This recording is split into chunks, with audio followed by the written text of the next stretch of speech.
Salut les potos, le dernier grand tour de la saison s'achève, il est l'heure pour moi d'en faire un bilan. Cette Vuelta 2023 s'annonçait comme ultra alléchante avec les vainqueurs des 3 derniers grands tours en date au départ.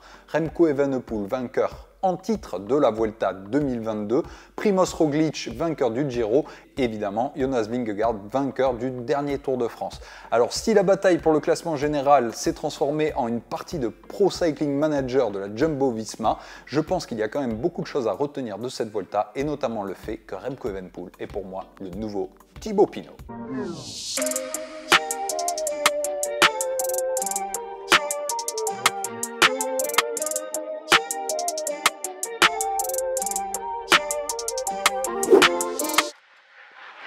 Alors avant de revenir sur le cas Remco Evenepoel, je vais évidemment débuter par cette performance inédite de la Jumbo-Visma de réaliser un triplé sur un grand tour avec pour la première fois la victoire de l'américain Sepp Kuss au classement général. On y a cru par moments, on a failli ne plus y croire à certains autres, on a vécu une espèce de bataille intestinale au sein de la Jumbo-Visma qui pourtant nous disait que tout allait pour le mieux dans le meilleur des mondes. Ils se sont partagés la plus grosse part du gâteau avec Remco lors de cette Vuelta, c'est certain. Revenons en détail sur les différents épisodes qui ont marqué cette Vuelta au sein de la Jumbo-Visma. Oh, you motherfuckers. Commençons tout d'abord par l'étape numéro 6, celle remportée par Sepp Kuss avant la défaillance de Remco Evenepoel. Il faut remettre dans le contexte. Alors, les deux leaders annoncés de l'équipe Jumbo-Visma sont Primoz Roglic et Jonas Vingegaard, évidemment, vainqueur sortant du Tour de France. Sepp Kuss, comme toujours, le fidèle lieutenant, est présent pour aider ses compères. On lui donne ce jour-là une carte à jouer pour la victoire d'étape en se disant que dans un même temps, cela permettra de faire travailler l'équipe de Remco qui favorisera donc les deux autres leaders pour le classement général. Jusque-là, c'est ce qu'on appelle la stratégie gagnant-gagnant. Tout se passe pour le mieux dans le meilleur des mondes. Sepp Kuss passe à ça de prendre le maillot rouge, mais il remporte la victoire d'étape et se replace au classement général. Quelques jours après, cerise sur le gâteau pour Seppi qui, prenant le maillot rouge, c'est alors que tout le monde pense, il va le garder quelques jours avant de le laisser à ses coéquipiers, ou plutôt ses leaders, vous m'avez compris. L'étape du Tourmalet est évidemment l'étape clé de cette Vuelta, avec une défaillance dès les premiers kilomètres de cette étape comportant de nombreuses difficultés. Remco Evenepoel a laissé filer définitivement le classement général. C'est alors qu'il faut se tourner vers l'adversité. Qui reste-t-il aujourd'hui? Eh bien, plus grand monde, on est entre nous les cocos. Commençons par se focaliser sur la victoire d'étape. Eh bien, ce jour-là, le premier à dégainer, c'est Jonas Vingegaard qui sûrement s'est dit le Tourmalet, c'est prestigieux, celle-ci, elle est pour moi, on comptera les pions ensuite et on verra ce qu'il nous reste. On remarquera quand même ce jour-là un Sepp Kuss très en jambes, il comble un écart très important en 1 km. Pour bien connaître le dernier kilomètre du Tourmalet et l'avoir fait récemment, je peux vous dire que c'est le plus difficile et c'est clairement pas aisé d'arriver à sortir le nombre de watts qu'a sorti Seppi après avoir réalisé cette année, s'il vous plaît, les 3 grands tours. Néanmoins, il se comporte en leader et on commence à se dire il peut peut-être remporter cette Vuelta. Ce jour-là, c'est un triplé historique qui préannonce la suite de cette Vuelta pour le général, même si notre ami Remco se comportera comme un champion qu'il est, avec un rebond dès le lendemain et des victoires d'étape à gogo. Je voudrais revenir sur l'une des étapes clés, si ce n'est l'étape clé pour moi de cette Vuelta, qui est la numéro 16 en direction de Béres. Souvenez-vous, malheureusement, mauvaise nouvelle, ce jour-là, on apprend l'accident de Van Hooydonk. Heureusement, depuis, on a eu des nouvelles rassurantes. En tout cas, tout le monde a la mine en berne et s'apprête malgré tout à défendre le paletot de Sepp Kuss et à se battre pour la victoire d'étape. Ce jour-là, si on se souvient, le dernier de la Jumbo à avoir eu sa carte, c'est Jonas Vingegaard qui l'emporte en haut du Tourmalet. On se dit alors qu'il est temps de laisser la place peut-être à Primoz, d'autant plus que le finish semble lui convenir parfaitement. Mais non, c'est à nouveau Jonas qui tire la première cartouche, se retrouve esselé à l'avant sans vraiment personne pour rouler derrière. Seppi se retrouve alors piégé et montre les premiers signes de faiblesse en perdant quelques secondes également sur Primoz dans les derniers hectomètres. C'est là alors que l'on se dit peut-être que cette Vuelta va basculer et que le vrai leader de la Jumbo est finalement Jonas Vingegaard pour le doubler. Mais il reste encore la fameuse étape de l'Angliru et de nombreux mètres de dénivelé. Et cette étape-là est certainement celle qui a fait le plus parler, puisque l'on voit tous cette image avec les 3 de la Jumbo à l'avant, presque un remake de l'étape du Tourmalet, encore mieux cette fois-ci puisqu'ils sont tous les trois en échappée. Et là, Sepp Kuss perd mètre après mètre, parle à la radio, dit à ses coéquipiers peut-être de l'attendre ou peut-être d'y aller. Personne ne le saura si ce n'est eux. En tout cas, les deux se retournent, personne ne daigne ralentir, ils continuent leur effort et Sepp Kuss se retrouve alors tout seul avant d'être repris par Mikel Landa. Il est malgré tout en perdition et à fort risque de perdre sa tunique rouge. Au final, il la conservera pour quelques maigres secondes sur Jonas Vingegaard. Primož Roglič lève les bras et surtout crée la polémique. Tout le monde lui tombe dessus en disant qu'il a été ingrat. Je ne suis absolument pas d'accord avec ça.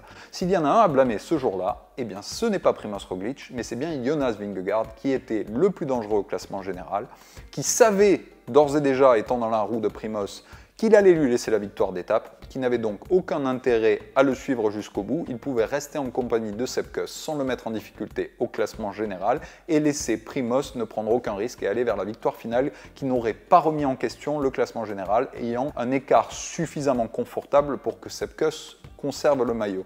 Alors oui, tout le monde est tombé sur Roglič, mais souvenez-vous quand même que, comme je vous l'ai dit précédemment, les deux précédentes cartouches avaient été tirées par Jonas Vingegaard, qui avait remporté déjà 2 étapes au sommet. Il était certainement clair dans le briefing de la Jumbo ce matin-là que s'il se retrouvait à 3, celui qui devait l'emporter, eh bien c'était Primož. Le général pour Sepp Kuss, la victoire prestigieuse de l'Angliru pour Primož Roglič, qui d'ailleurs n'en avait pas de très bons souvenirs, et les autres victoires d'étapes précédentes pour Jonas Vingegaard, tout le monde en serait sorti grandi. Je pense néanmoins que le briefing qui a été donné était tout autre, et je pense également qu'il a été à l'initiative de Sepp Kuss, qui a dit à ses coéquipiers « Si je gagne cette Vuelta, je veux la gagner à la pédale. L'Angliru étant le juge de paix de cette édition, je veux que l'on compte les points et les secondes à la fin de cette ascension. Donc messieurs, si on se retrouve à l'avant, évidemment on ne se fait pas la guerre. Par contre, ne m'attendez pas.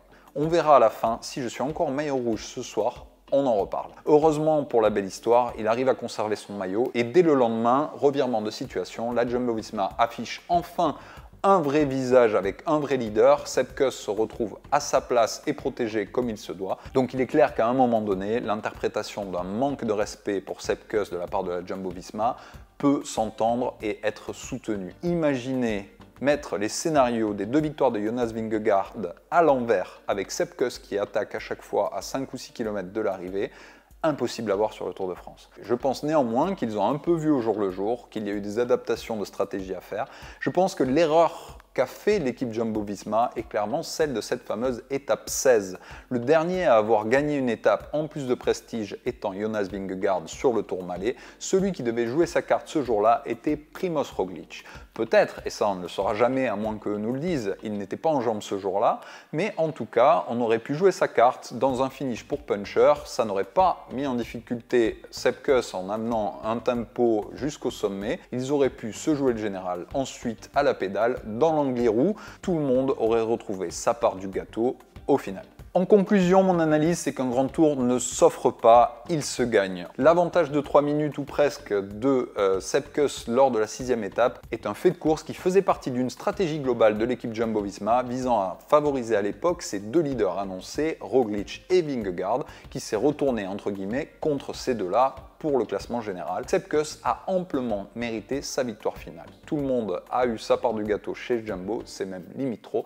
C'est pour ça qu'il est temps de parler de l'ami Remco.